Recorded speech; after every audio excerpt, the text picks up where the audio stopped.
오늘 하늘의 미랄이란 이 주제는 기독교에서 가장 신비롭고 또 어떻게 보면 핵심적인 내용이다라고 말할 수 있습니다. 하늘의 미랄이 떨어져 죽는 것, 그래서 열매 맺는 것을 과연 우리 중에 얼마나 이것을 이해하고 또 경험했는가, 또 할 의지가 있는가, 이런 생각을 우리가 좀 해봐야 됩니다. 왜냐하면 이것이야말로 기독교의 핵심적인 여러분 내용이기 때문에 그렇습니다. 그래서 여러분 잘 오늘 들으셨으면 좋겠어요.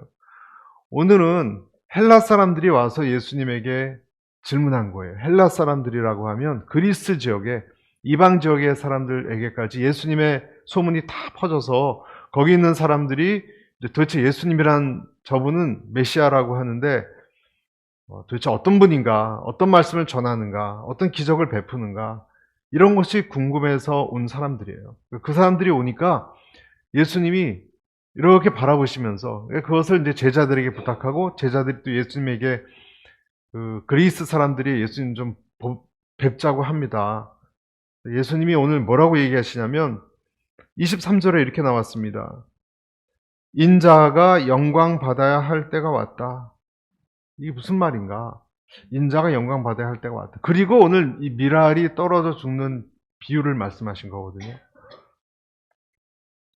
여러분, 헬라 사람들은 지식과 철학과 인간적인 지혜를 대표하는 사람들이에요.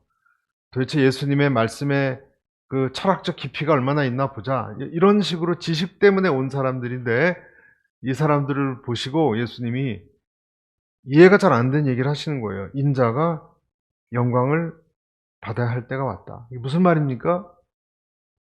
앞으로 수많은 유대 사람뿐만 아니라 전 세계에 있는 사람들이 오기 위해서는 내가 영광받아야 되는구나. 빨리. 십자가를 얘기하는 거예요. 십자가의 죽음 그리고 부활 때문에 사람들에게 복음이 이제 전 사방에 전해지면 구름대처럼 사람들이 오겠구나. 인자가 형을 당해야 될 때가 왔다. 지난주에 예루살렘 들어온 거 말씀드렸잖아요. 그러니까 이제 정말 무르익은 거예요. 사람들이 예수님에게 다가오기 시작했으니까. 그래서 미랄이 떨어져 죽는 것, 예수님이 십자가를 당해야 생명이 그들에게 미칠 것이다. 이런 얘기를 하시는가? 구원에 대한 원리를 얘기하시는 겁니다. 내 사명이 임박했구나. 내가 죽으면, 당하면 그 은혜가 사람들에게 미치겠구나. 희생과 생명의 원리입니다. 여러분, 우리가 잘 알고 있는 이 세상의 이치는 누군가 희생을 당할 때 생명을 얻는 이치입니다. 여러분, 생선을 아침에 드신 분들은 생선이 죽어야 그 생명을 우리가 먹고 영양분이 들어와서 우리가 살잖아요. 이 세상 이치예요. 한 여름날에 어린애가 마당에서 놀고 있었는데 큰 벌이, 아주 말벌만한 벌이 다가와서 아이를 그냥 쏘려고 윙윙거리는데 그 어머니가 아이의 얼굴을 가리고 몸을 가리면서 그 벌을 막았어요. 그랬더니 화가 난 벌이 누구를 쐈습니까? 그 엄마의, 아이는 품에 숨어들었고 엄마의 팔을 확 쐈습니다. 그리고 어머니가 그런 얘기를 했대요. 애야, 이제 나와라. 그 벌레는 팔에서 기어다니고 있는데 엄마가 얘기하는 거예요. 나와라. 그걸 쐈기 때문에, 독침을 쐈기 때문에 나한테 너는 이제 괜찮다. 너는 나와도 된다. 아무것도 아니다. 여러분, 예수님이란 분이 희생을 당했기 때문에 아무것도 아닌 것을 위해서 당했습니까? 예수님이 희생을 당하고 마이너스가 됐기 때문에 그 플러스의 어떤 능력이 우리에게 임하는 거예요. 그래서 말씀에도 이사야서 53장 5절에 그가 찔림은 우리의 허물을 인하며 그가 상함은 우리의 죄악을 인함이라. 그가 징계를 받음으로 우리가 평화를 누리고 그가 채찍에 맞음으로 우리가 나음을 입었도다. 예수님이 쏘였기 때문에, 여러분, 하나님이신 그분이 우리가 쏘여야 할 것을 대신 쏘였기 때문에 그분으로 인해서 우리에게 예수님을 바라보고 믿는 사람들에겐 어떤 것이 들어오는 거예요. 어떠한 생명 같은 것이 들어오는 거예요. 예수님이 쏘였기 때문에. 여러분 믿으십니까? 그래서 24절에 예수님께서 그 원리를 제자들에게, 그리고 자기 얘기를 듣고 싶어서 온 그 헬라 사람들에게도 똑같이 이렇게 얘기하셨어요. 24절 한번 읽어보겠습니다. 24절 시작. 내가 진실로 진실로 너희에게 말한다. 밀알 하나가 땅에 떨어져 죽지 않으면 한 알 그대로 있고 죽으면 많은 열매를 맺게 된다. 예수님이 오늘 우리에게 가르쳐 주시는 원리예요. 오늘 밀알이 떨어져 죽는 것을, 그리고 그 이후에 일어나는 것을 어떻게 우리가 이해해야 되고 실천하고 받아들여야 되는가. 세 가지를 말씀드립니다. 첫째, 한번 같이 읽어볼까요? 1번 시작. 자기 생명을 사랑하지 말라. 자기 생명을 사랑하지 말라. 25절을 같이 한번 읽어보겠습니다. 25절 시작. 자기 생명을 사랑하는 사람은 잃을 것이요 이 세상에서 자기 생명을 미워하는 사람은 영원히 그 생명을 보존할 것이다. 잘 이해가 안 가는, 참 어떨 땐 숨이 턱 막히는 것 같은 말씀입니다. 자기 생명, 도대체 뭔가? 자기 생명은 원래의 언어로 보면 그 자기 혼을 뜻합니다. 자기 자신의 자아를 뜻합니다. 혼적인 생명입니다. 근데 그것을 사랑하지 말라고 말씀하셨습니다. 성경은 우리에게 오늘 분명히 말씀하시기를, 너희가 너 자신의 생명을 너무 사랑한다면 잃어버리게 될 것이다. 기독교의 진리입니다. 여러분 이것이 금방 이해가 되십니까? 너는 너 자신을, 생명을 깊이 사랑하게 된다면 놓쳐버리게 될 것이다. 잃어버리게 될 것이다. 반대로 이 세상에서 자기 생명을 미워한다면 얻게 될 것이다. 자기를 사랑한다는 것은 무엇일까요? 여러분 이것을 이해하지 못하는 사람은 한 사람도 없어요.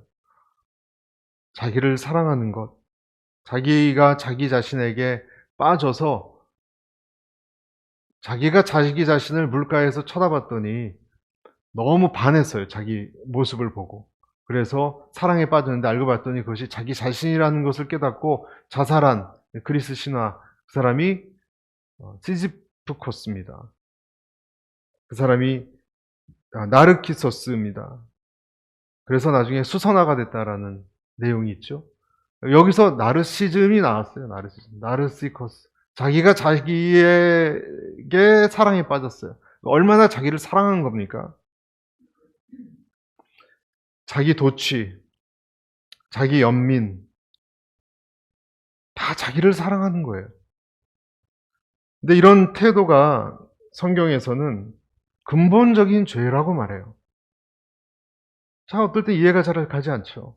자기를 사랑하는 것이 왜 죄인가? 한번 여러분 생각해 보십시오. 자기를 사랑하면 자기 주장이 강합니다. 그렇죠? 여러분 자기 주장이 강하십니까? 자기 주장이 강하면 자기 주장이 선이라고 생각합니다. 그래서 비판하는 것을 견디지 못합니다. 내가 옳은데 나를 틀렸다고 하는 사람 견디지 못합니다. 그런 사람을 우리는 가끔 볼 수 있어요. 꽤 될 수도 있어요. 자기 애 너무 강하기 때문에. 어려서 사랑을 많이 받지 못했거나 아니면 무관심 속에 있었던 사람들이 이렇게 되기가 쉬워요. 다 그런 건 아니지만. 그래서 어른이 되어도 이런 류의 사람들은 무의식적으로 사람들의 인정에 목마릅니다. 사람들이 나를 인정해 주기를, 그래서 관심 가져주기를 목말라 합니다. 그래서 어린애처럼 행동하는 거예요. 다 어른이 되고 나이가 들었는데도. 그리고 그럴수록 어떻게 됩니까? 여러분 그런 사람 좋으십니까? 그런 사람이 될수록 자기가 외톨이가 돼요. 외톨이가 돼요. 영적으로 성경은 죽어간다고 얘기합니다. 자기 자신의 생명을, 자기 자신을 지극히 사랑했는데 스스로에게 갇히고 외로워지고 분노하고. 여러분, 자존심이 센 사람들은 분노를 잘하잖아요. 자존심이 세다는 것은 자존감이 낮다는 거예요. 아멘. 자존심이 세지 않다.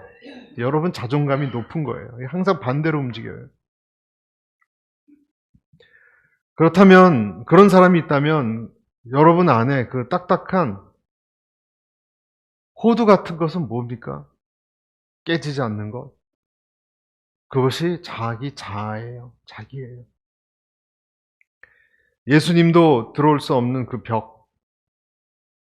그것이 두터운 사람은 늘 불만이 넘칩니다. 절대로 그것이 녹기 전에 하나님 나라가, 예수님이 그 사람 안에 들어오기 힘들어요. 어쩔 수 없이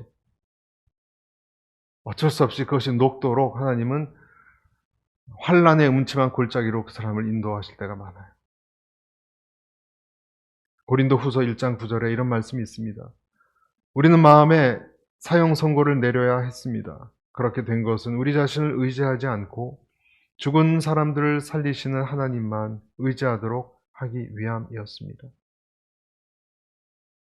여러분, 다시 말씀드리지만 자기 애가 나를 보존하려고, 나를 지키려는 마음이 너무 강하면 예수님도 들어가기가 힘들어요.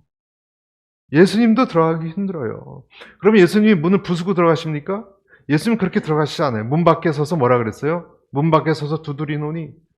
문 밖에 서서 계속 두드리는 것입니다. 그리고 그동안 그 사람은 문을 열어주지 않기 때문에 안에서 굶주리고 외로운 거예요. 여러분, 마음 문을 주님께 열지 않으면 여러분은 속에서 굶주리고 외로운 거예요. 굶주림과 외로움이 계속되는 거예요. 분노하고 굶주리고 외로움이, 예수님은 들어가려고 하는데 나는 그 문을 열어주지 않기 때문에 이 외로움이 계속 가는 거예요. 그리고 늘 얘기하고 외치는 거예요. 사람들은 날 이해하지 못한다고.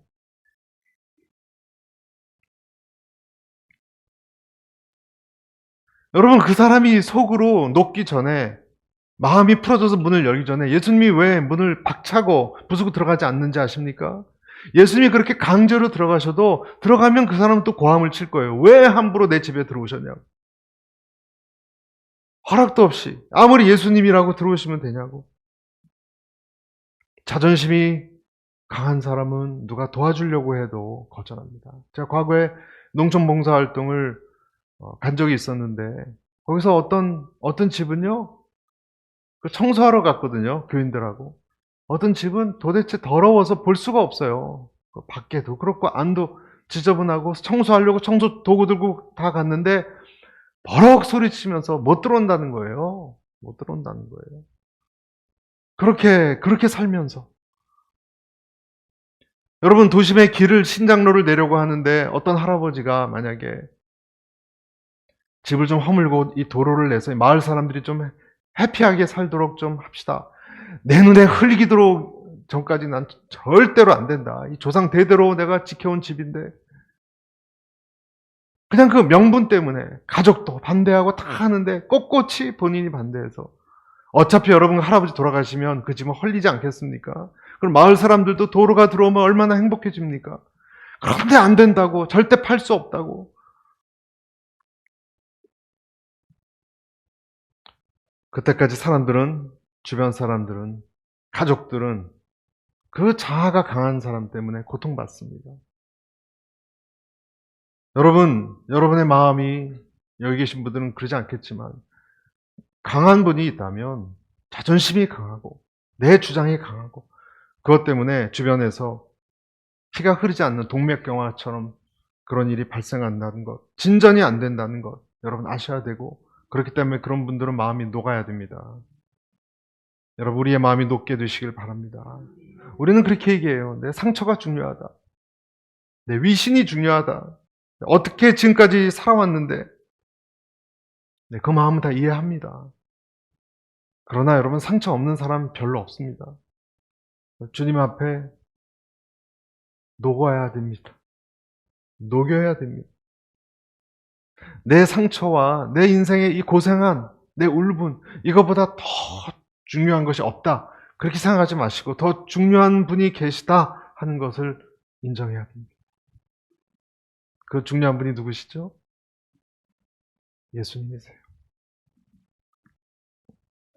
내 이 인생, 내 상처, 내 아픔보다 더 중요한 것이 없다.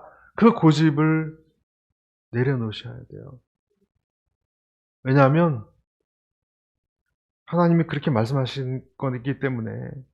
뭐라고 얘기하세요? 그런 분한테? 기도하면서 그런 분들은 들으세요. 하나님 뭐라 그러시나? 주님은 그러실 거예요. 별로 중요하지 않아. 다 알아. 다 중요하지 않아. 여러분, 주님과 비교해보면 이 세상에서 여러분의 삶에 일어나는 모든 것이 그렇게 중요하지 않다는 것을 받아들이시기를 바랍니다. 사람들이 여러분에 대해서 별로 이렇게 좋지 않게 소문을 내고 다녀도 여러분, 그것이 그렇게 중요한 것은 아니에요. 여러분을 미워해도 참 미움받았어요. 여러분, 그것이 그렇게 중요한 것은 아니에요. 여러분이 많은 것을 가졌다고 해도 그것이 그렇게 중요한 것이 아니에요. 여러분이 잘 못 산다고 해도 그것도 그렇게 중요한 것이 아니에요. 여러분이 억울하게 당하고 핍박을 받는다고 해도 그것이 그렇게 중요한 것이 아니에요. 여러분이 유명해지고 권세가 많아진다고 해도 그것이 그렇게 중요한 것이 아니에요. 심지어는 여러분이 죽는다 해도 그것이 그렇게 중요한 것은 아니에요. 하나님이 중요하세요. 아멘. 하나님을 따르는 것이 중요합니다. 하나님을 따르면 살아납니다. 우리가 생각해야 될 부분이에요. 내 생명을 고집하지 마세요. 두 번째, 같이 읽어보겠습니다. 시작. 예수님을 섬겨야 됩니다. 26절 읽어볼까요? 26절 시작. 누구든지 나를 섬기려면 나를 따라야 한다.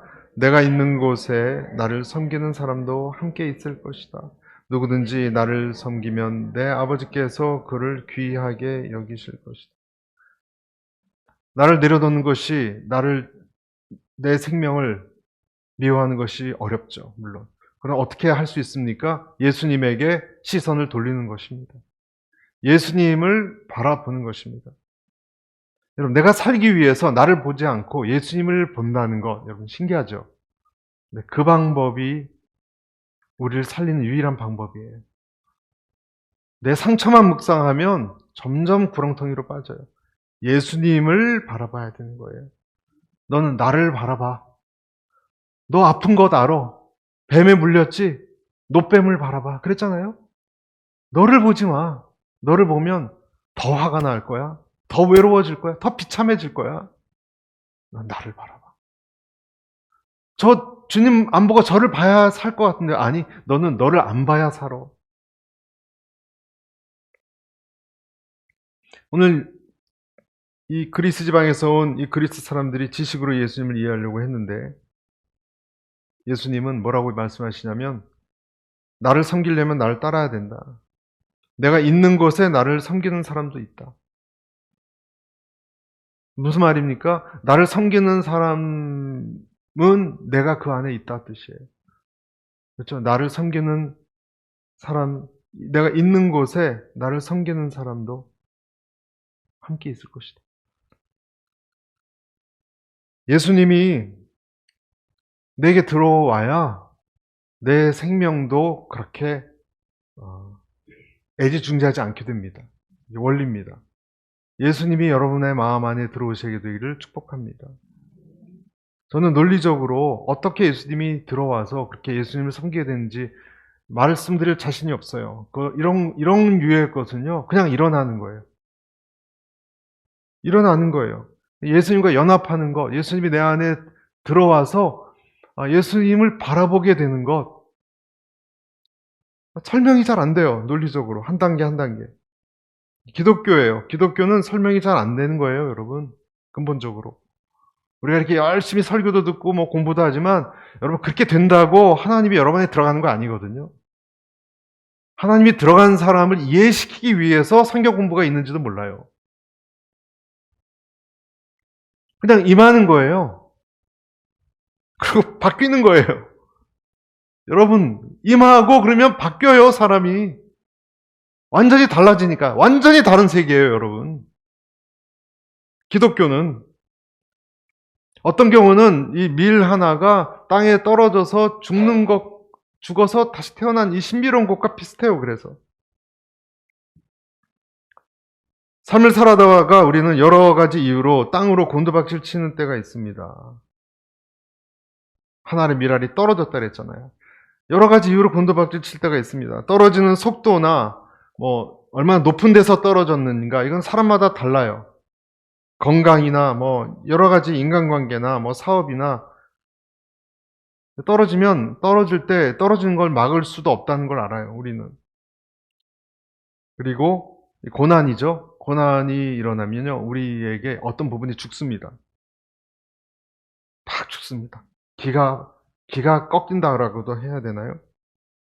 믿음이 있어도 마찬가지예요. 여러분, 믿음이 있어도 마찬가지예요. 성경을 잘 알고 있다고, 믿음이 있다고 생각하는 사람도 여러분 주의 깊게 들으세요. 영적 답이 있다라고 여겼지만 앞이 보이지 않고 길이 안 보이면요, 그 믿음도 무너집니다. 기도도 안 되고 마치 공식을 우리는 알고 있는 사람처럼 행세하면 안 돼요. 예측할 수가 없어요. 어둠 속에 벌거벗겨져 있는 것 같이 혼자서 빛도 비추지 않고 아무도 없고 너무 무섭고 이게 하나의 미랄이 떨어지는 과정입니다. 내가 원하건 원치 않건 그럴 때가 옵니다. 그리고 그 속에서 우리는 잘 죽지 않습니다. 살려고 발버둥을 칩니다. 녹지 않으려는 소금처럼 녹지 않으려고 발버둥을 칩니다. 그러면서 사람들의 발에 발 피우죠. 바람에 나는 겨와 같다 그랬죠? 겨는 껍질이 다 벗겨진 그 겨는 여기저기 다니면서 닳아 없어집니다. 그러다가 버티기다가 어느 날 죽습니다. 그 사람. 너무 힘들어서. 그때 하나님 음성이 들리는 거예요. 그때. 하나님 음성이 뭐라고 들리는가? 이사야서 30장 21절. 너희가 오른쪽으로 치우치든지 왼쪽으로 치우치든지 내 뒤에서 말소리가 내 귀에 들려 이르기를 이것이 바른 길이니 너희는 이리로 가라 할 것이며 이런 식의 말씀이 들려요. 내가 고난 중에 막 땅에 떨어져서 발버둥을 치다가 죽었구나 할 때 하나님 음성이 들려요. 내가 여기 있다. 넌 이 길로 가라. 죽었는데 왜 이런 음성이 들리지? 이럴 때가 와요, 여러분. 그리고 세 번째, 그래서 떨어져 죽으면 뭐가 생긴다고요? 열매가 생긴다. 24절. 내가 진실로 너희에게 말한다. 밀알 하나가 땅에 떨어져 죽지 않으면 하나를 그대로 있고 죽으면 많은 열매를 맺게 된다. 26절 뒤에도 보면 이렇게 되어 있습니다. 뒷부분. 누구든지 나를 섬기면 내 아버지께서 그를 귀하게 여기실 것이다. 죽으면 뭐가 생긴다고요? 열매가 생긴다. 그리고 하나님이 귀하게 여긴다. 그래서 죽는 것은 좋은 거예요. 그리고 그 속에서 어떤 자유함을 느낍니다. 여러분 이것이 크리스찬의 인생이에요. 어떤 사람은 큰 무슨 사업으로 잘못돼서 다 꺾이는 자신감도 잃어버린 난 사업을 잘한다고 생각했는데 자신감이 잃어버리는 사람도 있어요. 건강 때문에 그렇기도 하고, 나는 사람들 사이 인기가 좋았는데 외톨이가 될 수도 있어요. 왕따처럼 무슨 오해가 생겨서. 그런 경우가 많아요, 여러분. 죽는 거예요, 일종의. 여러분, 그래도 억울하다는 생각하지 않게 되길 바랍니다. 왜냐하면 그것이 복된 과정이기 때문에 그래요. 주 안에 있는 사람에게는 그런 과정이 필요합니다. 그리고 그 과정을 자체를 하나님이 인도하십니다. 그래서 신앙이 들어오거든요. 그러면 내가 진짜 아무것도 아니구나 이런 생각을 하고, 그래서 신앙생활이라는 것은요, 양이 아니라 질이에요. 여러분, 신앙생활이라는 것은 어떤 도덕적인 어떤 훈련을 통해서 이렇게 증가하고 그런 게 아니에요, 여러분. 신앙생활은 그렇게 되지 않아요. 열심히 운동을 하면 근육이 일어나듯이 그렇게 되지 않아요. 신앙생활은 팍 꼬꾸라지다가 죽고 썩고 열매가 나오는 그런 시기예요. 화학적인 변화예요. 죽었는데 꽃이 피는 시기. 전혀 새로운 어떤 세계를 맛보는 그런 거예요. 그때 하나님을 이해합니다.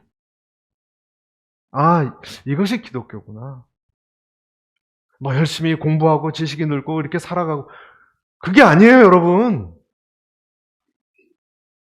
그게 아니에요. 만약 이게 전부다라고 생각하면 피곤해요, 기독교는. 맨날 훈련을 그냥 살아야 되니까. 그렇게 깨끗하게 살아야 되고, 도덕적으로 살아야 되고, 그래야 천국 들어가고. 이런 식이 아니에요, 기독교는. 욥기 친구들이 여러분, 수십 장을 통해서 그렇게 열심히 토론하고 막 그래도 말만 많아요, 여러분. 그쵸? 얼마나 말이 많은지 모르겠어요.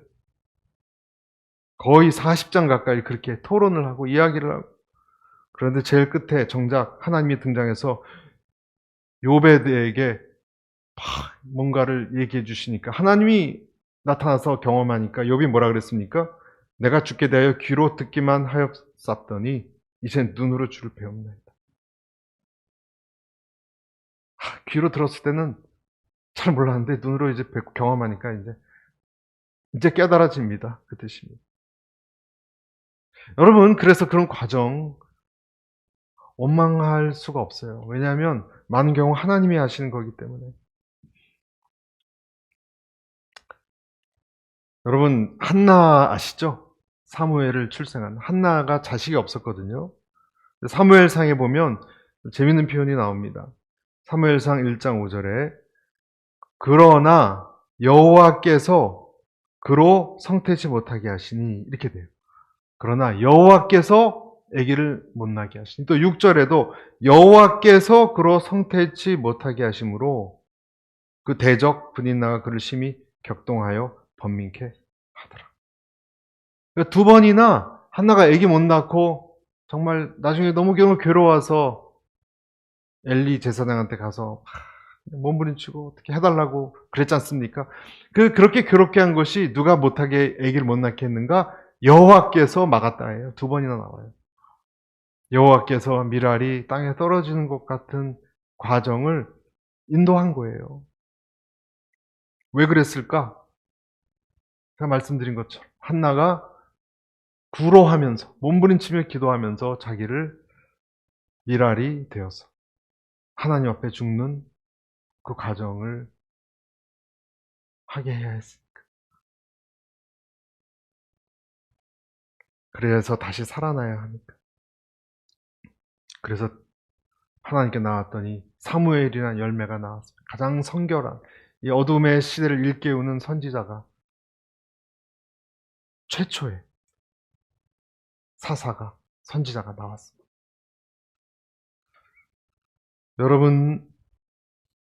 여러분이 하나님이 여러분으로 하여금 어떤 부분이 죽기를 원하세요? 네, 버티고 있는 부분이 있습니까? 그리고 여러분 그런 과정 중에 있는 분이 있습니까? 분명히 몇 분은 계실 거예요. 여러분 혼자서 감당해내야 되는 것입니다. 여러분 혼자서. 어렵고 힘들죠? 그러면서 여러분을 하나님은 죽어라 말씀하세요. 죽어. 괜찮아. 억울하니? 억울하면 당해. 힘드니? 힘든 거 당해. 외롭니? 외로운 거 당해. 네가 죽어야 돼. 내 앞에서 죽어야 돼. 그래야 네가 살아. 주님이 하시는 말씀이에요. 살리기 위해서. 죽으면 많은 열매를 맺는다 그랬습니다. 그리스도인들은 주님의 부르심에 죽으러 가는 사람들이에요. 할렐루야. 어떻게 열매가 나오는가 몰라요, 우리는 죽는 지점까지만 가면 돼요. 그 다음에 하나님이 알아서 하세요. 어떻게 열매가 나오는가 몰라요. 하나님의 영역이에요. 저는 그런 하나님의 영역이 있다는 것이, 내가 예측할 수 없는 어떤 것이 있다는 것이 너무 감사해요. 여러분 인생에 예측할 수 없는 것이 있어요. 우리 뜻대로 살아가지질 않아요, 인생은. 예측할 수 없는 일이 일어날 거예요. 예측할 수 없는 하나님의 열매 부분이 있어요. 내가 모르는 부분이 많아요. 신앙생활을 할수록 더 느껴요, 여러분. 이해가 안 가는 게 많아요. 모르는 부분이 더 많아요. 어떻게 내 인생의 여정이 굽이치고 솟고 내리가 그런지 잘 모르지만 어떻게 열매로 연결되는지 몰라요, 우리는. 어떻게 우리 자식이 다시 열매 있는 그런 사람이 될지 막막해요. 그러나 우리가 할 수 있는 것은 하나의 미랄이 떨어 죽는 그 지점까지 순종하는 거예요. 그 다음에 하나님이 알아서 하세요. 온 백성이 에스더, 모르드게를 위시해서 금식하고 기도했습니다. 여러분, 기도는 자아가 죽는 거거든요. 여러분, 기도하면서 자아가 죽지 않으면 기도가 된 게 아니에요. 기도는 그 자체가 자기가 죽는 거예요. 하나님, 난 아무리 해도 안 됩니다. 난 죽었습니다. 당신의 능력으로 도와주십시오. 에스더, 모르드게, 백성들 다 그렇지 않았겠습니까? 하나님, 우리 민족 이제 다 끝났습니다. 우리 다 죽었습니다. 며칠 있으면, 얼마 후면 다 죽습니다. 우리는 죽은 송장입니다. 그러나 주님이 우리를 위하신다면 살려주십시오. 어떻게 됐습니까? 하만이 도리어 매달렸고 히브리 민족은 학살로부터 다 살아났습니다. 금식하며 기도했고 죽었더니 살아났어요. 요셉도 마찬가지예요. 가는 곳마다 여러분, 요셉의 인생이 어땠을까? 무슨 희망이 있겠습니까? 깨끗하게 살아도 감옥에 보내고 말이죠. 그 여성분으로부터 오해를 받아서 감옥에 보내. 감옥 가서도 자기를 잊어버리고. 그런 요셉은 하나님 앞에, 주님, 저는 이 감옥에서 평생 이제 끝나는가 봅니다. 나는 죽었습니다. 꿈은 있는데 꿈이 이루어질 것 같지 않습니다. 불쌍히 여겨주십시오. 자기가 할 수 있는 지점까지 간 거예요. 열심히 감옥에서도 살았어요. 내가 할 수 있는 건 이거다. 그랬더니 어떻게 됐습니까? 때가 되니까 하나님이 열매를 일으킨 거예요. 여러분, 내가 할 수 있는 것까지만 하십시오. 그 다음에 하나님은 하나님의 방식으로 열매를 터뜨리실 것입니다. 어떻게인지 모르겠어요. 근데 주님은 너의 것을 먼저 드리라. 그 과정을 내가 주목하겠다 말씀하십니다. 여러분, 어떻게 우리가 이런 것을 할 수 있을까? 먼저 십자가를 묵상하시기를 바랍니다. 주 달려 죽은 십자가, 우리가 생각할 때 세상 욕심을 헛된 줄 알고 버리네. 여러분은 어디서부터, 작은 어떤 것부터 시작할 수 있습니까?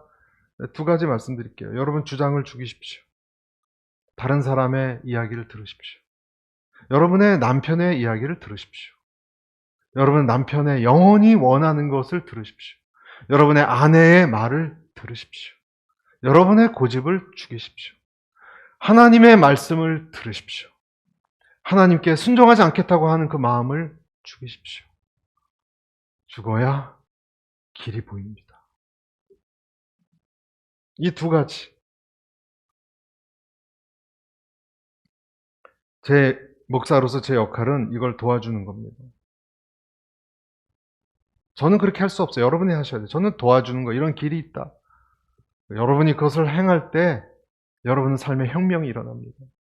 여러분이 죽기 전까지는 교회에 나와도 진정한 질적 변화 일어나지 않습니다. 훈련만 많아질 뿐입니다. 그냥 머리만 커질 뿐입니다.